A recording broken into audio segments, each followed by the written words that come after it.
In this video, here's what we'll cover: what assertiveness really is, the 4 communication styles, why we struggle to speak up, how therapy builds assertiveness at work and in relationships. Picture someone at their desk, staring at an email.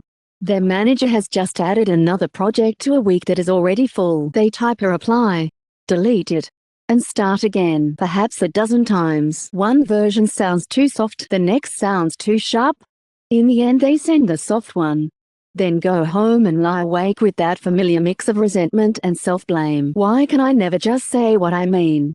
If you recognize that feeling, hear this first. You are not weak, and you're not alone. Speaking up clearly, kindly, and without guilt is a skill. It is called assertiveness, and the good news is that it can be learned. Let me walk you through what it really is, why we struggle with it, and how therapy helps. Let me start with what assertiveness actually is. It is the ability to express your thoughts, feelings, and needs in a way that is honest and direct, while still respecting other people. Think of it as a steady middle ground between two less helpful styles: staying silent and giving in, or pushing your needs onto others.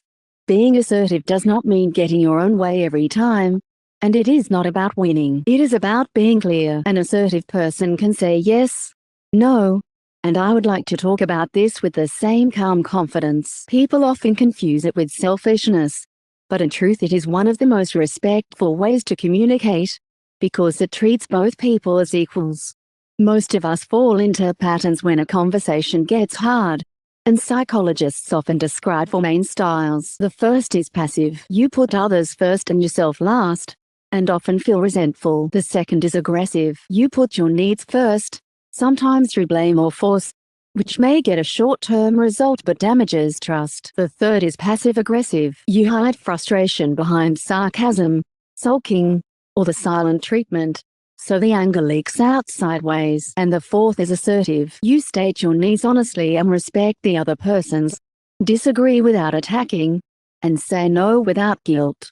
Here is something important. Most people are not just one style. You might be assertive with friends but passive at work, or calm at the office but aggressive at home. Naming your pattern in each setting is something therapy helps with.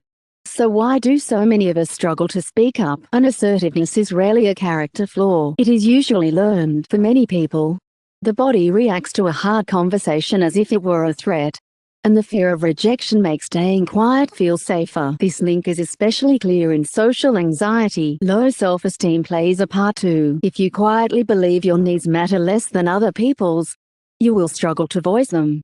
For some of us, people-pleasing was learned early, when being agreeable kept us safe. So saying no can feel selfish. Upbringing and culture shape us too. Many people grew up being told to be seen and not heard. These causes often feed each other in a loop. You stay quiet to avoid discomfort, which brings short-term relief, which teaches your brain that silence is safe. The discomfort does not actually grow. Your tolerance for it shrinks. That is why simply telling yourself to be more confident rarely works. This is where therapy comes in.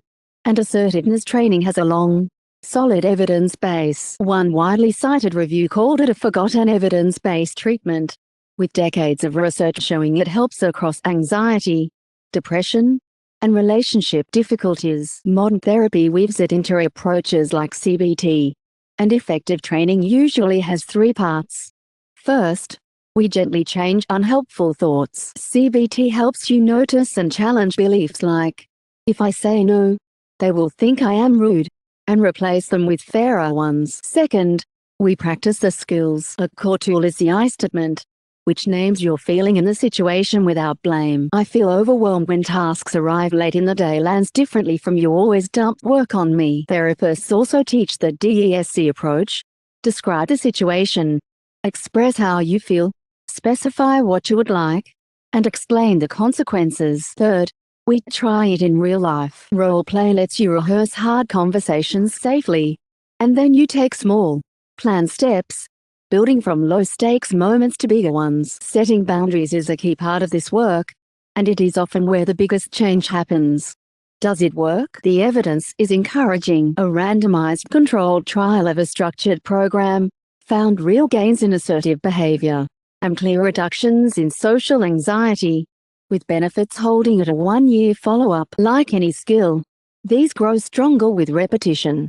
Finally, let me bring this to everyday life. At work, assertive communication helps you negotiate your workload, ask for what you need, and protect your time. Think back to that overloaded inbox. The reply that felt impossible might have been simple: "I would like to take this on, but my week is full." Can we look at what to move? Honest, respectful, and it solves the real problem. In relationships, I statements and boundaries matter just as much. Partners who can each say what they feel and truly listen tend to have fewer cold wars and more genuine closeness.